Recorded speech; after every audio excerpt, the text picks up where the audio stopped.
अस्सलाम वालेकुम। एक और संडे, एक और एक्साइटिंग प्रोग्राम और मैं हूँ वही आपकी होस्ट रिदा इमरान। आपसे मुलाकात करते हैं इस्लामाबाद डायरी में एवरी संडे K2 TV पर और आपको इस्लामाबाद की खूबसूरती दिखाते हैं।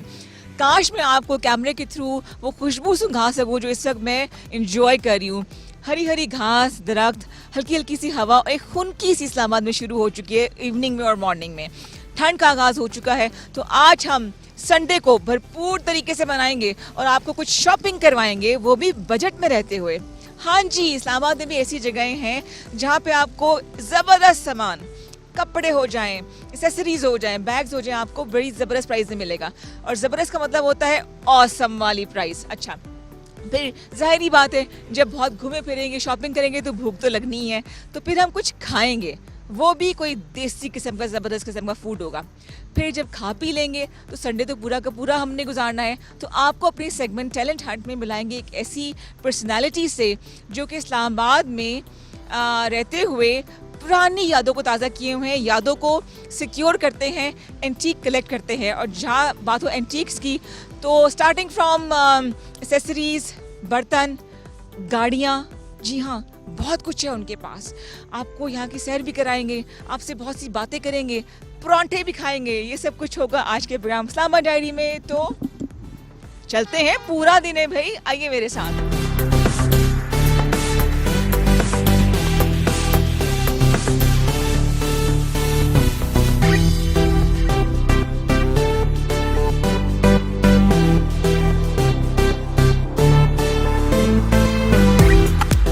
संडे का दिन आप लोग कैसे गुजारते हैं? सो के, फैमिली फ्रेंड्स के साथ टाइम स्पेंड करके या शॉपिंग करके? असल में जब से कोविड आया है, 2 साल हो गए हैं, तो शॉपिंग करना जो है ना अब ऑनलाइन हद तक महदूद हो चुका है। अल्लाह का शुक्र है कोविड ने ज़रा जोर तोड़ा है, तो मार्केट्स खुल चुकी हैं। और जैसे ही मौसम बदला है, सर्दियाँ आनी शुरू हुई हैं खासतौर पे नॉर्दर्न एरियाज़ में, इस्लामाबाद पिंडी में, तो शॉपिंग का जो है ना वो अरूज जो है इस वक्त नज़र आ रहा है। मैं इस वक्त मौजूद हूँ इस्लामाबाद की एक ऐसी मार्केट में जहाँ पे आपको कट प्राइस पे मिलती हैं चीज़ें। इन अदर वर्ड्स कहते हैं कि लेफ़्ट ओवर सामान होता है, वो सामान जो फैक्ट्री रेट से हमें मिलता है, थोड़ा सा हल्का सा डिफेक्ट होता है जो कहते हैं पता नहीं चलता है। वैसे भी आप नॉमिनल प्राइस में कपड़े खरीदते हैं, 1-2 महीना पहना उसको, उसके बाद फिर आप यूज़ ना भी करें, ऐसा दुख नहीं होता। तो यहाँ पे आप अपने बजट में रह के, आप देख सकते हैं वैरायटी है, वैरायटी बजट में रह के आप जो है शॉपिंग कर सकते हैं। जैसे कि मेरा आज इरादा है कि मैं एक लिमिटेड बजट में करके दिखाऊंगी, ना सिर्फ शॉपिंग अपने लिए बल्कि कुछ विंटर वेयर लेके जाऊंगी अपने बच्चों के लिए भी। तो आइए ज़रा एक्सप्लोर करते हैं, डुबकी लगाते हैं इस समंदर में।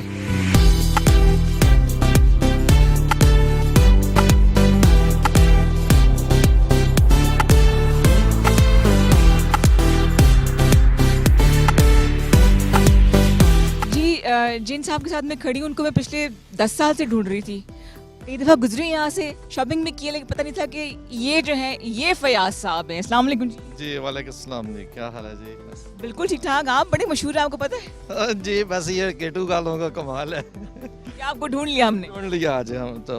अच्छा फयाज साहब, ये बताइए कि ये जो आपने पैराडाइज बनाया है शॉपिंग का, इसका कॉन्सेप्ट क्या है? मतलब कट प्राइस क्या होता है? क्या डिफेक्टेड चीज़ें हैं? डिफेक्ट ऐसा था, पाकिस्तान से एक्सपोर्ट होता है, फैक्ट्रियों से हमें भी थोड़ा कम प्राइस में मिल जाता है। प्रॉब्लम इतना मैं कह लें कि 80-20 होता है, और गारमेंट अच्छी होती है। और सबसे बड़ी बात, जो हालात जा रहे हैं ना इस टाइम, वो रेंज से बाहर हैं। कोई एक सस्ती गारमेंट है, सबकी रेंज में आ जाती है। तो हम लोग इसीलिए इसी पे जा रहे हैं। हम किसी और जैसे इम्पोर्ट लोग जा रहे हैं, हम नहीं, हम पाकिस्तानी, एक भी पाकिस्तानी टोटल फैसलाबाद होल सियालकोट है और लोगों की रेंज में है ये सिस्टम। हमारी ख्वाहिश है जब तक है जी फयाज गारमेंट इसको चलाता रहे, क्योंकि अब मुश्किल होता जाता है, एक्सपोर्ट का भी बर्डन आता है, तो बहुत सी चीज़ें शॉर्ट हो जाती हैं। तो फिर भी हमारी कोशिश है जी हम इसको लेके चलें, और तकरीबन अर्सा दराज से चल रहे हैं। जैसे आपने बोला 10 साल से ढूंढ रहे थे, तो अच्छा यहाँ पे बच्चों के लिए भी है, लेडीज़ के लिए भी है, हर एज के लिए है? सब सब्जेक्ट बनाए हुए हैं हम। लेडीज़ का अलग सब्जेक्ट है, बच्चों का अलग है, मेंस का अलग से है, ताकि किसी को मुश्किल भी ना हो। बड़ी रीजनेबल प्राइस में। क्या रेंज है सर इसकी? 300, 400, 100, हत्ता कि हमने तो पीछे समर में 150 में मिल गई है। 150 में तब कहाँ थी ये दुनिया वालों, मुझे पता नहीं चला। आज भी हमने ऐसी रेंज है जो स्टिचिंग से कम प्राइस है। कुछ बचत होती है आपको इस महंगाई के दौर में? आप इतनी कम प्राइस, खाना खा लेते हैं शाम को बड़ा इजी, ये बड़ी बात है। सुकून से सोते हैं, पेट भर के खाते हैं। सुकून बड़ा सुकून से आता है, नींद बड़ी अच्छी आ जाती है, क्योंकि हमारा एक है हम प्रॉफिट पे जा ही नहीं रहे, हम जो बेस है कि सिस्टम चलता रहे। फयाज साहब बहुत शुक्रिया। अब मैं जाऊँ ज़रा जाके देख कर आऊँ। बहुत शुक्रिया, क्योंकि केटू हर साल जो है ना अब पूरे इस्लामाबाद प्रमोट कर रहा है, और केटू का फिर दोबारा से अब आपने इस्लामाबाद डायरी देखते हैं 8 संडे को 8 बजे। 8 बजे इंशाल्लाह देखेंगे जी इस्लामाबाद डायरी। चलिए जी हम जाते हैं ज़रा, आप भी मेरे साथ चलिए, कुछ शॉपिंग करते हैं। आप देख रहे हैं इस्लामाबाद डायरी।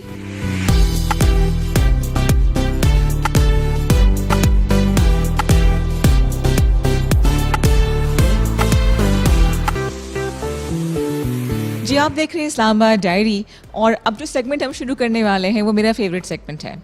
मुख्तलिफ फ्लेवर्स का सेगमेंट है, मुख्तलिफ खानों का, मुख्तलिफ जायकों का सेगमेंट है ये। इस्लामाबाद में जहाँ मुख्तलिफ शहरों से, मुख्तलिफ इलाकों से लोग आए हैं नौकरियों के लिए, सेटल होने के लिए, बिज़नेस करने के लिए, जो कैपिटल सिटी है, तो वहाँ पे एक ख़ास बात ये हुई कि मुख्तलिफ इलाकों के जो खाने होते हैं ना, वो भी यहाँ मुतारिफ़ हो चुके हैं। जैसे कि इस वक्त मैं जहाँ खड़ी हूँ, आप मेरे बैकग्राउंड में देख सकते हैं कि आपको हमारे बलूचिस्तान के रंग नज़र आ रहे हैं, फोक डांस नज़र आ रहे हैं। बिकॉज जिस रेस्टोरेंट में हम इस वक्त मौजूद हैं, ये है जी एक ऐसा रेस्टोरेंट जिसके पराठे और चाय बहुत मशहूर है। लोग दूर दराज इलाकों से आते हैं यहाँ चाय पीने के लिए। एंड कैन यू इमेजिन कि 20 से ज़ायद फ्लेवर के यहाँ पे पराठे मिलते हैं। इसके अंदर अंडा पराठा, जिसके अंदर पराठा लगा, अंडा लगा होता है, खजूर पराठा, नुटेला पराठा, और मतलब पराठे की असलियत ख़त्म हो चुकी है और एक नई शनाख्त आ गई यहाँ पे पराठों की। तो हमने भी कुछ चीज़ें ऑर्डर की हैं और आपको दिखाएंगे कि क्या ख़ास बात है यहाँ की। टेस्ट करके बताऊँगी ना, सबूत दूँगी आपको मैं। और चाय, जो कि हमारा कौमी मशरूब होना चाहिए था। खुशी में चाय, परेशानी हो तब चाय, डिप्रेशन हो तब चाय, मेहमान आ जाए तब चाय, बीमार हो तब चाय। तो कौन कौन सी चाय है, आइए आपको दिखाते हैं।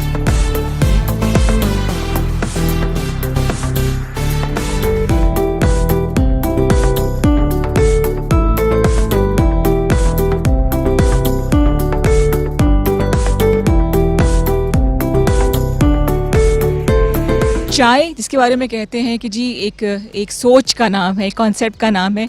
उसी कॉन्सेप्ट को लेके एक चीज़, एक रेस्टोरेंट, जिसे कहते हैं कि एक सोच है वायरल हुई इस्लामाबाद में, क्वेटा टी के नाम से। और आज हम इसी जगह को विज़िट कर रहे हैं, ट्राई कर रहे हैं कि यहाँ की क्यों मशहूर है चाय, कौन कौन से पराठे हैं। लेकिन मैं उससे पहले आपको बुलाना चाहूँगी इस जगह के ओनर से, बिलाल साहब से। अस्सलाम वालेकुम जी। वालेकुम सलाम मैडम, कैसी हैं आप? आप कैसे, खैरियत से हैं? अल्लाह का शुक्र। मैं सोची थी हमें पराठे खिला रहे हैं, खुद आप डाइटिंग कर रहे हैं, ये खुला तजाद नहीं है? नहीं तजाद नहीं, हम खुद भी पराठे अपने ट्राई करते हैं और माशाल्लाह हमारे पराठे बहुत अच्छे हैं इस्लामाबाद में। तो अभी आपको थोड़ी देर में आपको ट्राई भी करवाते हैं। अच्छा ये बताएं कि ये ख्याल कैसे आया, मतलब चाय की इतनी वैरायटी, पराठों की इतनी वैरायटी, और फिर उसके अलावा और मेन्यू भी संभालना, ये बड़ा मुश्किल काम है, आसान काम तो नहीं है। जी जी बिल्कुल, आप सही कह रही हैं, मुश्किल है, लेकिन अल्लाह का शुक्र है हम बहुत अच्छी तरह इसको मैनेज कर रहे हैं। तो अभी हमने इसके लिए, बल्कि हमने तो मेन्यू और एक्सटेंड कर दिया, अब हम इसमें हलवा पूड़ी भी स्टार्ट कर दी है। इससे पहले नहीं था, तो F10 में इधर मतलब लोगों को अच्छी चीज़ नहीं मिलती थी, तो अब अल्लाह का शुक्र है कि हमारे पास हलवा पूड़ी भी स्टार्ट हो गया है। और अभी हमने साथ में पकौड़ा भी लोगों को देना, और पकौड़े के साथ, और इस मौसम में, सर्दी के मौसम में, अगर शाम के टाइम अभी आपके सामने चाय भी हो जाए, पकौड़ा भी हो जाए और साथ में पराठे हो जाए, और क्या चाहिए साहब? और गई फिर डाइटिंग जो है ना किसी कोने में। अच्छा बिलाल साहब, और क्या इरादे करने, क्या कुछ लेकर आना है, क्या वैरायटी लेकर आनी है आपने, इससे पहले कि मैं जाके पराठा बनाऊं और फिर उसको खाऊं, पहले ये बताइए। मैम अभी तो हमने चाय और पराठा ऑलरेडी हमारा चल रहा था और माशाल्लाह बहुत अच्छा रिस्पांस है चाय का भी, अभी आप लोगों को ट्राई करवाएंगे।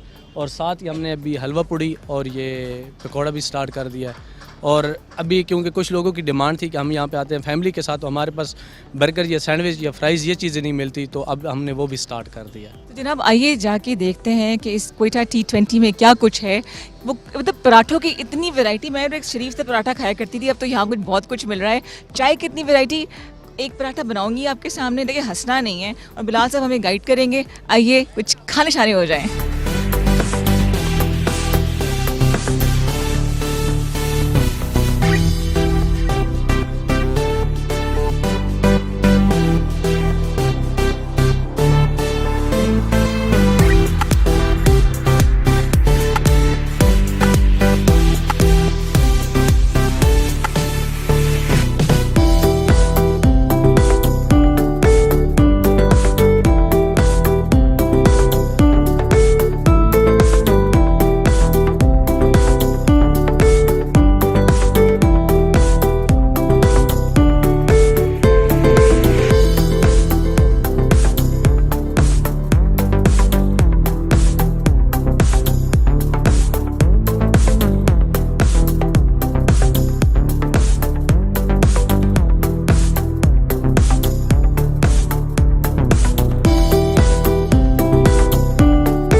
लोग कहीं मौजूद हों, लोगों से बातचीत ना हो, ऐसा हो नहीं सकता है। Because I was born in Islamabad, तो मुझे मेरी बचपन की सहेली मिल गई है और मज़े की बात है वो अभी तक उतनी की उतनी है। मैं बड़ी हो गई हूँ, उसने पता नहीं क्या खाया हुआ है कि फ़ातिमा अभी तक वैसी की वैसी है।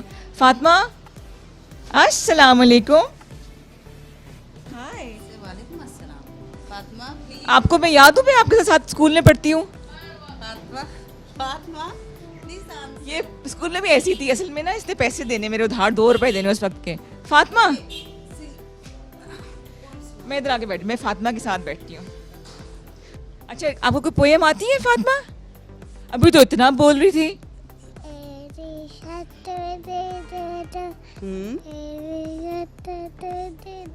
Loudly Fatima, little bit loudly. ये वैसे मेरे ख्याल से घर में तो ऐसी नहीं होती होगी। नहीं, बिल्कुल भी नहीं। ये तो माशाल्लाह बहुत टॉकटिव है और बहुत शरारती है, ये बहुत बोलती हैं। अभी तो हमने से रिव्यू। अच्छा ये बताएं फातिमा, हमें किसने पैदा किया? अल्लाह ताला। और कितनी नमाजें हैं? 5 5। Okay, she is 2.5। अच्छा, आप खुद क्या करती हैं? मैं टीचिंग करती हूँ। हाँ, मैं कंप्यूटर साइंसेस पढ़ाती हूँ बच्चों को। इस्लामाबाद में रहे हैं शुरू से? नहीं, हम लोग मानसरा से शिफ्ट हुए हैं इधर।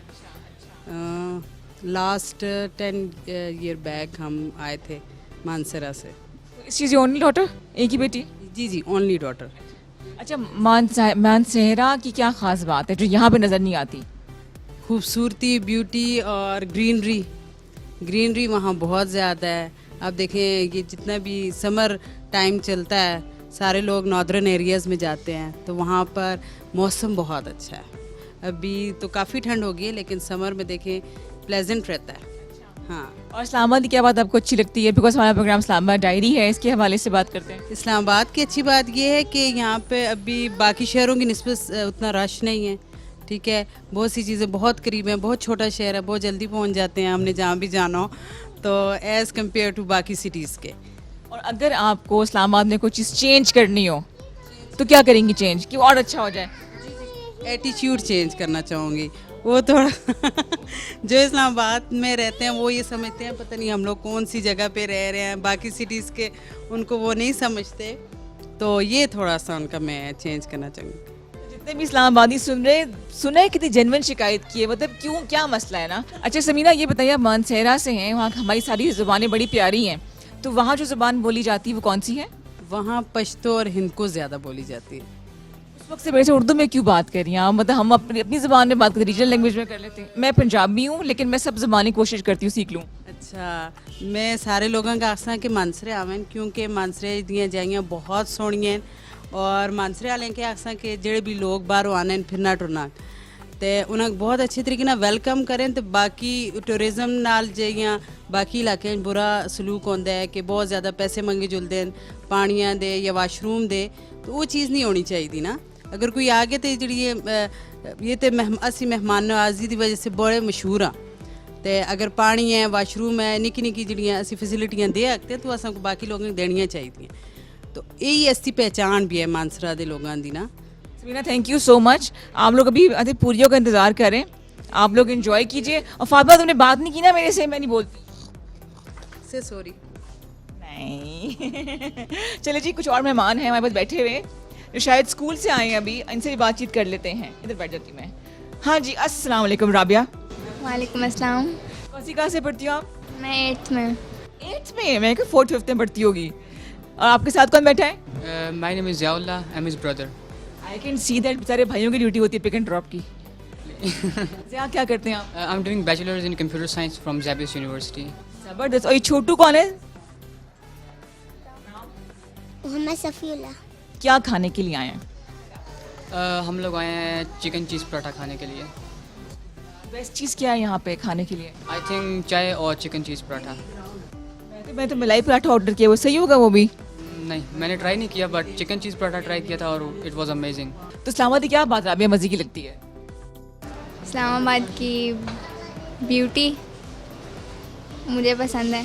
चलिए जी, लगता है इनका थोड़ा टाइम है खाना आने में, लेकिन हम लोग आसपास ही मुंडलाते रहेंगे ताकि हम दोबारा छापा मार सके। आप देख रहे हैं इस्लामाबाद डायरी, मैं हूँ रिदा इमरान।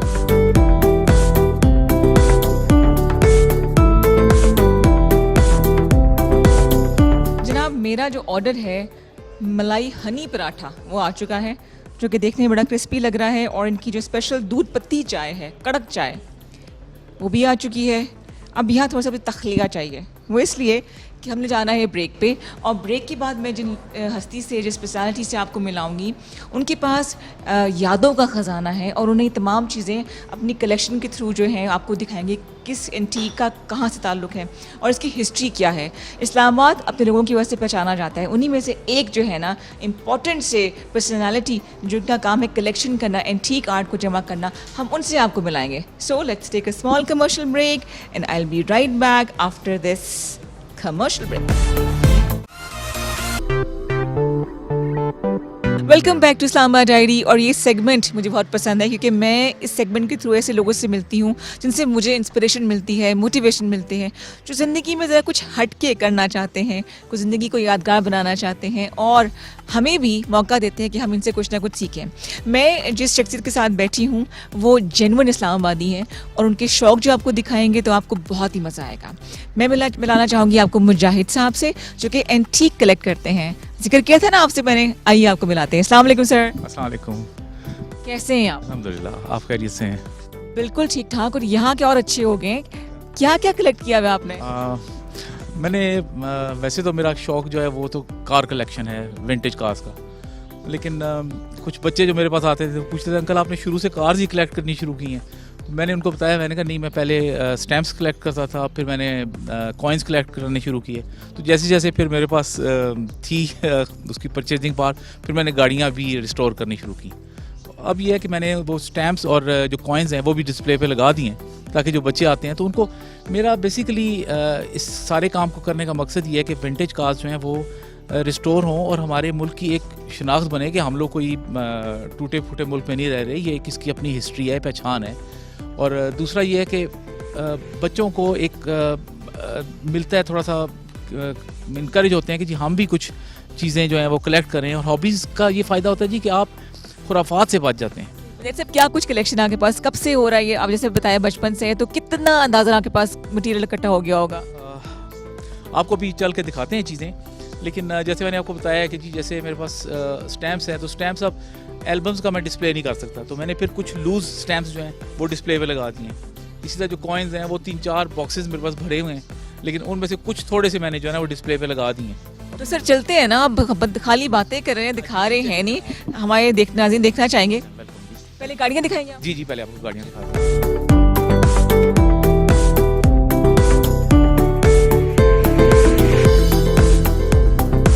Rolls Royce, wow. और साथ कौन सी है ये? साथ ये मस्टैंग है जी, 67 की, ये वो मस्टैंग है।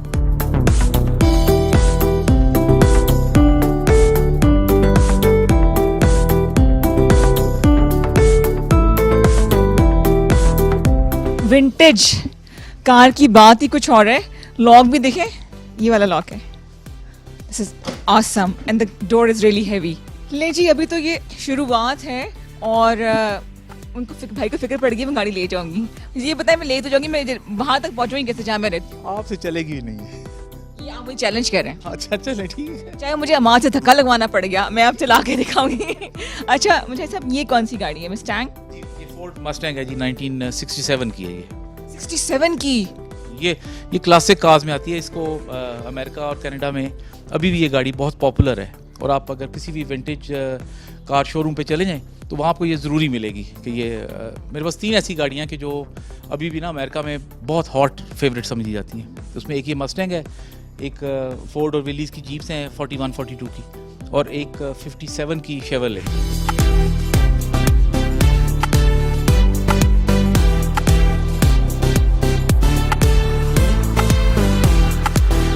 ये शौक जो है ये बहुत टाइम मांगता है, टाइम कैसे निकालते हैं? बस अब तो आप कह लें रिटायरमेंट है, और कोशिश यही होती है कि जो भी टाइम मिल जाए वो मैं इनके साथ लगा लेता हूँ टाइम। अब टाइम वैसे कंपैरेटिवली कम मिलता है, जैसे पहले मिल जाता था। ये चीज़ें जो है ना औलाद की तरह से होती हैं, पूरा टाइम मांगती हैं, डिमांड करती हैं। This is amazing. मैं भूल गई मैंने क्या बोलना था। Can you see? ये बैकग्राउंड चेक करें मेरा, तहद्दे नजर गाड़ियाँ ही गाड़ियाँ, और पिंक रेड। अच्छा मुझे मॉडल्स के नाम नहीं पता, पिंक वाली गाड़ी कौन सी है? वो 1948 की है, वो फोर्ड प्रीफेक्ट है जी। तो जो पिंक आपको नज़र आ रही है वो बच्चों की सारों की बड़ी फेवरेट है, बड़ा उनको फैसिनेट करता है ये कलर। मुझे वही बात की गाड़ियों के नाम तो इतने पता नहीं है, but I have seen the pictures. लेकिन मुझे अफसोस है कि हमने बहुत पहले ही मुजाहिद साहब से मिलना चाहिए था और इनको इनकरेज करना चाहिए था, बिकॉज ये बेगर्स जैसे कहते हैं एक हॉबी चला रहे हैं। What he actually needs is our support और हमारी तरफ से इनकरेजमेंट। वैसे साहब ये कौन सी गाड़ी है? ये वॉल्जले है जी 1936 की, और ये ब्रिटिश मेड है। ये भी कार बननी डिसकंटिन्यू हो गई है, अब वो कंस्ट्रक्शन साइट पे चले गए हैं क्योंकि जैपनीज़ ने सब दुनिया को हिला के रख दिया। तो ये जो है ये मेरी तीसरी चौथी गाड़ी थी जो मैंने रिस्टोर की। जो फर्स्ट कार रिस्टोर की थी वो भी मैं दिखाऊंगा।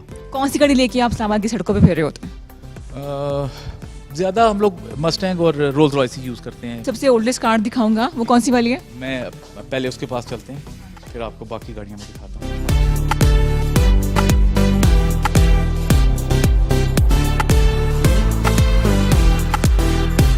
इस वक्त जो हम इस गाड़ी के साथ खड़े हैं, ये ओल्डेस्ट कार है आपके पास? इस कार है जी, ये इसका मॉडल 1914 का है और ये फोर्ड है। 1914 प्री पार्टीशन? प्री पार्टीशन से भी बहुत पहले, फर्स्ट वर्ल्ड वॉर समझ लें उसके ज़माने की। ये किसने कहाँ से मिल गई आपको? ये मतलब इस पर तो छोड़ देते, ये भी अब ले आए हैं। अल्लाह ही जानता है, मेरे पास तो काफ़ी लेट आई है और काफ़ी मेहनत करके तो फिर इसको मैंने रिस्टोर किया। तो आप ढूंढते कैसे हैं? थ्रू मतलब ऑनलाइन या फ्रेंड्स के थ्रू? है कि जी कुछ नहीं, ऑनलाइन तो कोई भी नहीं बताता। कुछ फ्रेंड्स के थ्रू कुछ ही होता है कि जो मेरे पास लोग गाड़ियाँ देखने आते हैं तो वो बताते हैं कि जी फ़लाँ जगह गाड़ी खड़ी है या फ़लाँ जगह है, तो वो फिर हम लोग उनसे ट्राई करते हैं अगर कोई मान जाए। वरना मोस्टली लोग पुरानी गाड़ियाँ बेशुमार लोगों के पास खड़ी हैं जिनको मैं जानता हूँ, लेकिन वो गाड़ियाँ ना वो बना सकते हैं, ना बनाते हैं और ना वो देते हैं कि जी हमारे दादा की निशानी है, वालिद की निशानी है। तो मैं उनको ये कहता हूँ जी अगर तो आपने के इसकी है कोई सेंटिमेंटल वैल्यू है तो इसको के अंदर खड़ी करें। मैं एक खातून थी, उनके घर पे गया तो उनकी गाड़ी एक फलदार दरख्त के नीचे खड़ी थी और वो उसमें जो वो फल के टुकड़े और सारा कुछ था। तो मैंने कहा जी ये गाड़ी मैं लेके जाना चाहता हूँ, रिस्टोर करना चाहता हूँ। कि नहीं भाई ये तो हमारे वाले साहब की निशानी है। मैंने कहा जी वाले साहब की निशानी है, फिर इसको ड्राइंग रूम में खड़ी करें, यहाँ तो ये सारी ख़राब हो जाएगी। और वाकई वो कुछ अर्सा खड़ी रही वहाँ पे, उसके बाद वो फाइनली उनने कबाड़ियों को दे दी वो गाड़ी। तो ये प्रॉब्लम है यहाँ पे जी। लेकिन बाहर आसानी है लोगों को कि वहाँ पे ऑफ एंड ऑन कार्स आती रहती हैं और जो जिनको हम रिस्टोर कर सकते हैं वो गाड़ियाँ तो हमें बहुत सस्ती वहाँ मिल जाती हैं। लेकिन वो फिर उनको यहाँ लाना उनका कोई ऐसा तरीका। यहाँ पे इन गाड़ियों की कोई वैल्यू करने वाले लोग हैं? मैंने तो कभी वैल्यू असेस नहीं करवाई। लोग वैसे वैल्यू मतलब कदर करते हैं? कदर तो बहुत करते हैं जी। अब तो ये है कि मैं जब आज से तकरीबन 20-22 साल पहले जिस वक्त मैं कोई कार शोज होते थे तो गाड़ियाँ वहाँ लेके जाता था, तो लोग ये कहते हैं कि ये यार लगता है कि तुमने ही अपना ही विंटेज कार शो बनाया हुआ है। लेकिन अब अल्हम्दुलिल्लाह मैं नहीं जाता, लेकिन अब सैकड़ों गाड़ियाँ वहाँ पे आ जाती हैं। लोगों में अवेयरनेस है, मतलब मेरी वजह से नहीं लेकिन इंटरनेशनली लोगों को मीडिया जब से मिला है तो उनको पता चला है कि जी पुरानी गाड़ियाँ और जिनकी भी फिर जहाँ कहीं खड़ी थी वो ला के उसको रिस्टोर कर रहे हैं। तो मेरी जो भी मैं किसी की हेल्प कर सकता हूँ मैं ज़रूर कर देता हूँ। अगर किसी को कोई टेक्निकल नो हाउ चाहिए हो या उसकी कोई और पार्ट्स की या कुछ और अरेंजमेंट ना हो रहा हो तो उसमें मैं ज़रूर उनकी हेल्प कर देता हूँ।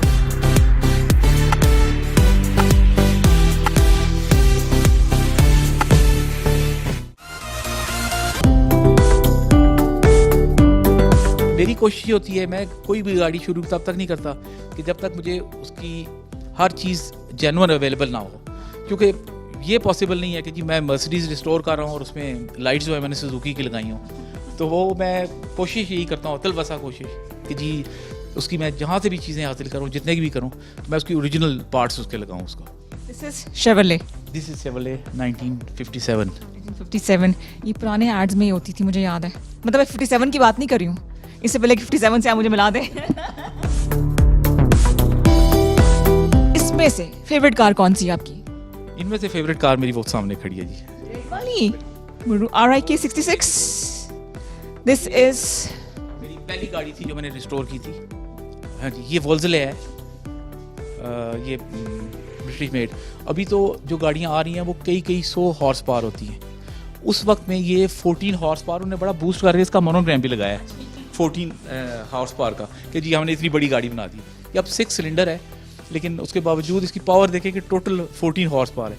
और ये जो आपने कभी मरी जाएँ तो छरा पानी या 17 मील ये जो जगह बनी हुई हैं ये इन्हीं गाड़ियों के लिए बनी हुई हैं कि इनके रेडिएटर्स जो हैं वो लोहे के होते थे और जब आप जाते थे तो जाते हुए गाड़ियाँ गर्म हो जाती थी तो आप इनको ठंडा करते थे, और वापसी पे इनकी ब्रेक्स गर्म हो जाती थी तो उनको ब्रेक्स को वहाँ ठंडा करते थे, इसलिए वो पॉइंट्स बने हुए हैं। हम सिर्फ पानी दे के पकौड़े खा रहे होते हैं। किसी ने आपको ऑफर की है कि इतने करोड़ ले लो, मेरे से गाड़ियाँ दे दो या कोई? नहीं, एक्चुअली मैं बताऊँ, ये जो लोग कहते हैं जी फ़लाँ ने ऑफ़र किया, फ़लाँ ने ऑफ़र किया, मेरे पास फॉरेनर्स भी आते हैं, लेकिन आज तक मुझे किसी फॉरेनर ने ये भी नहीं कहा कि यार ये गाड़ी मुझे दे दो या बेच दो। वो मेरे से एक सवाल करते हैं कि जी आपने कभी गाड़ी बेची है? मैं कहा हाँ बेची है। कौन सी? मैंने कहा यार ये जो एवरीडे यूज़ की। नहीं नहीं, हम इनकी बात कर रहे हैं। मैं कहा नहीं, ये नहीं बेचता। फिर वो कहते हैं अगर हम रिस्टोर करना चाहें तो आप हमारी हेल्प करेंगे। मैं कहता हूँ जी वो ज़रूर कर दूँगा मैं। तो मैं एक दो ऐसे दोस्त से फॉरेनर्स बन गए जो, तो उनकी मैंने जीप्स वगैरह उनको बनवा के दी 42 की, तो वो कुछ तो बाहर ले गए, कुछ नहीं लेके जा सके तो वहाँ यहाँ पे बेच के, लेकिन मतलब उनकी हेल्प काफ़ी हो जाती है। अच्छा मुजाहिद साहब, ये मुझे एक चीज़ जो मुझे दिमाग में आई हुई कि आपने इसको बड़ा लिमिटेड किया हुआ है, लोगों का एक्सेस यहाँ पे नहीं है, तो कभी ऐसे चांस है कि आप म्यूज़ियम बना सकें या डिस्प्ले ऐसे देखिए आवाम आप देख सके सब कुछ, ये यूथ स्पेशली? आपने जो मेरे से सवाल किया ना जी, इसका जवाब ये है कि मैंने आज से तकरीबन 6 या 8 साल पहले CDA में उनकी बोर्ड ऑफ डायरेक्टर्स की मीटिंग्स होती रही, सारा कुछ, तो उनसे बात की कि जी मैं म्यूज़ियम बनाना चाहता हूँ। तो पहले तो मुझे कुछ टाइम लग गया कि उनको मैं एक्सप्लेन करूँ कि म्यूज़ियम होता क्या है। कि जी वो आप कार शोरूम बनाएंगे, आप सेल परचेज करेंगे? मैंने कहा नहीं जी, म्यूज़ियम बनाना है, और मेरा उसमें कोई इंटरेस्ट नहीं है। मेरा सिर्फ इतना इंटरेस्ट है कि मैं आपको फ्री ऑफ कॉस्ट वहाँ पे गाड़ियाँ अपनी खड़ी कर दूँगा। आपने अगर कोई रेवेन्यू कलेक्ट करना है, कोई टिकट्स लगाना है, तो वो आपका हेडेक होगा। मेरी गाड़ियाँ सिर्फ सेफ़ और सिक्योर होनी चाहिए। अच्छा, उसने बोर्ड ने मेरा म्यूज़ियम अप्रूव कर दिया, लेकिन फिर वही बात आती है कि जी समझ की कि वो उन लोगों ने कहा जी कि हम देखेंगे, हमारे पास कोई फाइनेंसेस होंगे तो फिर हम आपको कंस्ट्रक्शन करके हॉल बना के फिर देंगे। तो वो अभी तक बस ट्रक की बत्ती के पीछे लगाया। एग्जैक्टली ये बहुत कुछ काम किया जा सकता है। काश हम सब इसको देखें कि कितनी मेहनत है इसके पीछे, कितना स्टाफ है इसको संभालने वाले।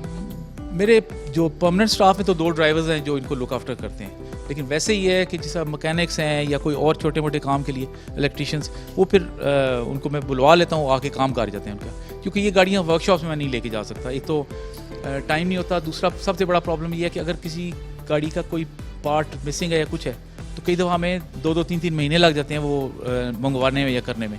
तो फिर वर्कशॉप में उतना अर्सा टाइम गाड़ी रहेगी तो वो तो फारिग हो जाएगी गाड़ी ना, अपनी हालत से ख़राब हो जाएगी। ये जो गाड़ी है 1964 की है जी, ये जेन्युइन 20,000 माइल्स चली हुई है।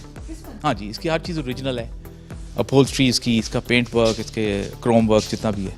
तो ये बस मैं भी इसको बहुत कम चलाता हूँ इसलिए। अच्छा, आपको डिफरेंस क्या नज़र आता है इन गाड़ियों में? आजकल की गाड़ियाँ ठीक है, बड़ी मॉडर्न है, इजी टू ड्राइव हैं, लेकिन डू यू थिंक कि वो लग्जरी, वो जो हमें जो यू एज समझ जो कि कलेक्ट करता है उसको वो मिलता है वो प्लेजर इस गाड़ी को चलाने में?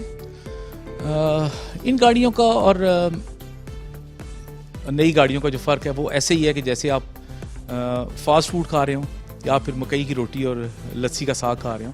ये जो गाड़ियाँ ना, ये पुरानी, इनका एक तो हर बंदा इनको चला नहीं सकता। स्टीयरिंग कॉलम शिफ्ट इनके गियर्स हैं, और थोड़ी सी क्लच हार्ड होता है, ब्रेक हार्ड होती है। फिर जो प्रॉब्लम आता है कि जब गाड़ी कोई भी खड़ी रहे और अगर उसको हम 2-3 महीने उसको ऑन रोड नहीं करते तो उसकी जो ब्रेक्स हैं वो फारिग हो जाती हैं। बैटरी तो 1 महीने के अंदर ना फारिग हो जाती है। तो वो फिर हमें बड़ा कुछ देखना पड़ता है इनके लिए कि जिनको हम अपनी बात है कि पूरी मेहनत है, गाड़ियों को टाइम देना, रोड पे लेके जाना। तो रोड पे लेके जाते हुए लोग देखते होंगे आपको कि वो गाड़ी वाले आ रहे हैं सर। बिल्कुल, कई दफ़ा लोग, क्योंकि वहाँ उनको नहीं पता होता ये कौन है कौन नहीं, तो कई दफ़ा पूछ लेते हैं कि जी गाड़ी बेचते हैं आप? वहाँ पे ना कई दफ़ा ऑफर आ जाती है। और एक जो अभी तक मैं उसको याद करता हूँ, एक जो मुझे कॉम्प्लीमेंट मिला था कि वो जो मैंने आपको दिखाई ना 1914 की, वो एक जो फोर्ड है, तो वो एक दिन जो मेरे बड़े भाई हैं उनने मुझे कहा कि मैंने गाड़ी चलानी है। मैंने कहा जी आप चलाएं। वो चला रहे थे तो 2 बंदे आगे नहीं बैठ सकते ना, तो मैं और भाभी हम लोग पीछे बैठ गए। तो 2 कोई बंदे जा रहे थे पेंडू से, पगड़ियाँ छड़ी बांधी, तो एक दूसरे कहता ओ वे खटाड़ा जा रही। मैंने कहा ये कॉम्प्लीमेंट मेरे लिए ठीक है, अच्छी बात थी मेरी। उसको पता नहीं था कि इसकी वैल्यू है खटारा बोल। तो वो है बस, वो लोगों को जितनी अवेयरनेस है, वो लोग अब किसी के रेफरेंस से मेरे पास आ जाते हैं कि जी हमने ये गाड़ियाँ देखी हैं। एक्चुअली अब देखें ना, घर है, घर में मैं हर बंदे को एंटरटेन नहीं कर सकता। जो हालात हैं तो वो ऐसे ही हैं कि जी आपको बड़ा मुहतात होकर चलना पड़ता है। अच्छा, आपके बच्चों में से किसको शौक है गाड़ियों का या किसी हॉबी का? अल्हम्दुलिल्लाह 2 बच्चे हैं जी, एक बेटा एक बेटी है। बेटे को मेरे शौक़ है, वो गाड़ियों को देखता भी है, उनकी मेंटेनेंस पे भी मेरी हेल्प करता है, लेकिन उसको यही चाहिए कि जी गाड़ी कोई 2 गाड़ियाँ बाहर निकाल दें जो वो उनको चला ले। जो मेरा पोता है वो माशाल्लाह अभी 4 साल का है, और उसको आप कह लें कि तकरीबन कोई 70-80% कार्स के नाम पता हैं और बड़ा इंटरेस्ट लेता है। तो मुझे काफ़ी उम्मीद है कि मेरे बाद वो इन चीज़ों को संभालेगा इंशाल्लाह। अल्लाह ताला आपको भी ज़िंदगी दे सेहत वाली, और उस बच्चे के लिए भी बहुत सी दुआएं हैं।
हाँ जी मुजाहिद साहब, ये जो मेरे ऊपर बिल्कुल ये पूरी वॉल है, ये क्या है?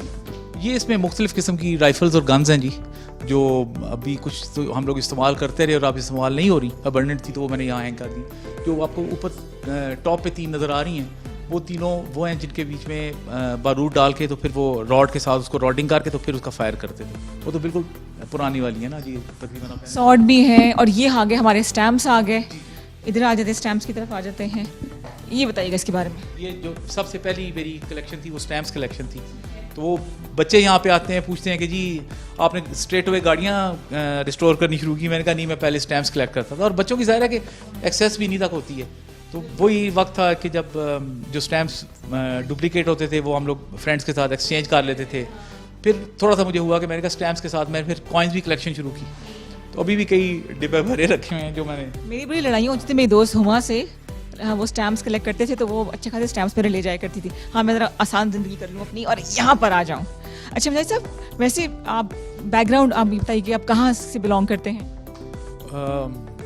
हम लोग पिंडी से ही हमारा ताल्लुक़ है। मेरा गांव ददोचा नाम है गांव का, और अभी वो मशहूर इसलिए हो गया कि ददोचा डैम भी बन रहा है वहाँ पे। DHA हमारे गांव तक पहुँच गया। स्कूलिंग आपने कहाँ से की? स्कूलिंग मेरी sir Syed FG sir Syed school और कॉलेज वहाँ पे। पिंडी के हैं तो पुठारी में बात कर लेना। मतलब आप इतनी मुश्किल में डाला है मुझे, आप बताएं कुछ अपनी ज़बान में बात करें। इतने सारे लोग देखने वाले जो पुठारी देखते हैं, सुनते हैं, अब चाहते हैं कि आप उनकी ज़बान में बात करें। कोई पैगाम उनके लिए आसान करती हूँ आपके लिए। मैं अपने जी जवान नस्ल ही उन्हें ये पैगाम देना चाहता कि तुसा कोई ना कोई हॉबी ज़रूर रखो। हॉबी जरा की फ़ायदा यह होया कि तुसा बहुत सारे खुराफात को बची गछने हो, क्योंकि तुसा इंटरेस्ट उस पासे लगा रहना। लेकिन अगर तुसा अपनी हॉबी ना रखसो तो फिर तुसा या फोन आच रहो या होर पासे रहो। इस वास्ते मैं सारे की रिक्वेस्ट करसा बच्चों की कि जी तुसा कोई ना कोई हॉबी ज़रूर रखो, और उस नाल तुसा की इंटरेस्ट बदसी और इंशाल्लाह वो अगे तुसा की कम ही ऐसी। जिस तरह मिगी आया कि मैं हुण कोई भी माड़ी गड्डी खराब होनी तो माड़े से कोई मसला नहीं होना, क्योंकि मिगी इतना नोहा हो ही गया और ये सिर्फ माड़े शौक नहीं हो जाए।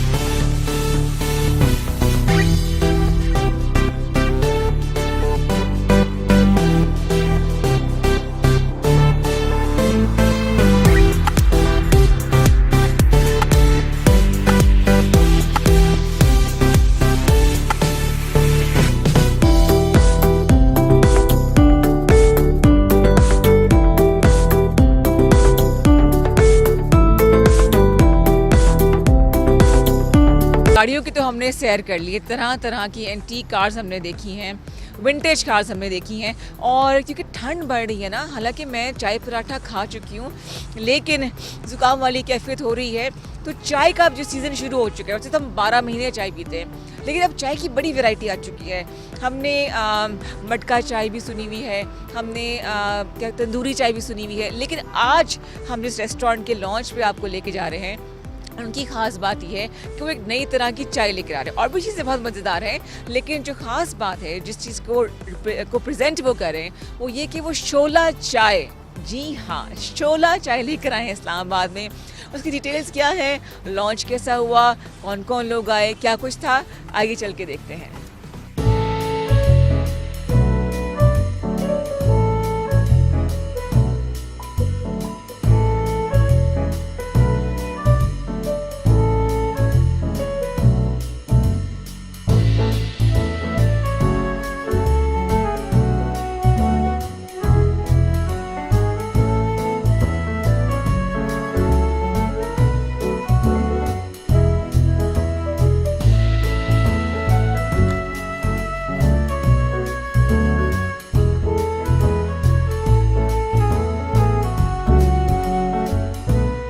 मैं तो ये कहूँगी क्योंकि इन्होंने तंदूरी चाय पहले भी स्टार्ट किया था F10 में, मैं तो तब से इनकी फ़ैन हूँ इनकी चाय की। लेकिन आज इन्होंने जो चाय का सेटअप स्टार्ट किया उसमें एक नई चीज़ इंट्रोड्यूस करवाने जा रहे हैं जिसको ये कह रहे हैं कि शोला चाय। तो I am very excited to experience that. और ये बहुत बड़ी एक इस कोरोना के टाइम के बाद, एक कोविड की आइसोलेशन पीरियड के बाद से अब ये बड़ा एक अच्छा इन्होंने इनिशिएटिव लिया है कि एक हैपनिंग प्लेस पे F7 में इन्होंने दोबारा से स्टार्ट किया। So I am very excited and to experience their tea and especially that shola chai, and I will ask encourage everyone to come here and experience that और try करें, taste करें और enjoy करें।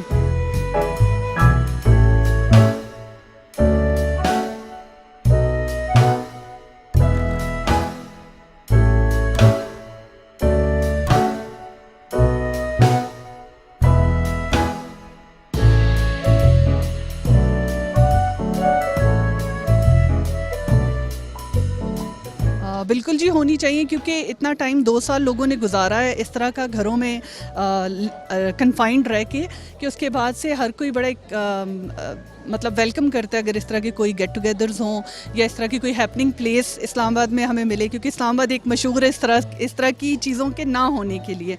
तो जब इस तरह की कोई चीज़ होती है, कोई इवेंट होता है, तो उसमें हम सारे बड़ा वेलकम करते हैं और बड़ा खुशी खुशी वहाँ पे जाते हैं। तो मैं तो यही कहूँगी कि ये बड़ा अच्छा इकदाम है इनका।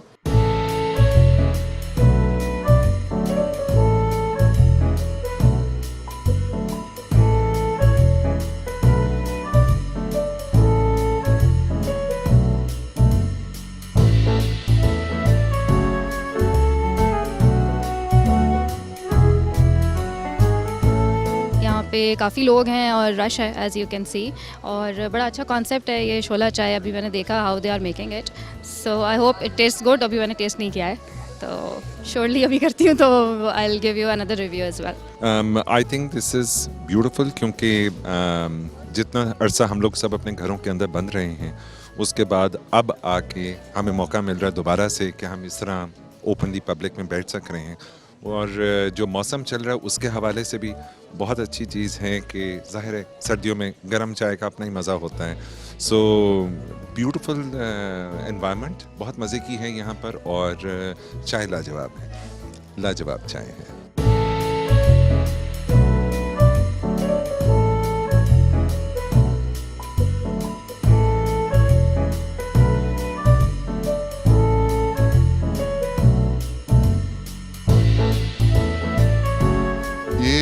तंदूरी चाय का कॉन्सेप्ट हमने पहले लॉन्च किया था, जो कि अल्लाह के करम से पूरे पाकिस्तान में लोगों को बहुत पसंद आया था।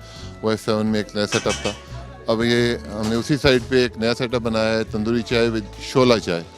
तो it is another model of another chai with another taste, and there are so many other things we are giving which are not being given to this people yet. इसमें बहुत सारी तरह के पराठे, खाना, चीज़ें जो ऐसी हैं जो आप आएंगे तो you will really like them.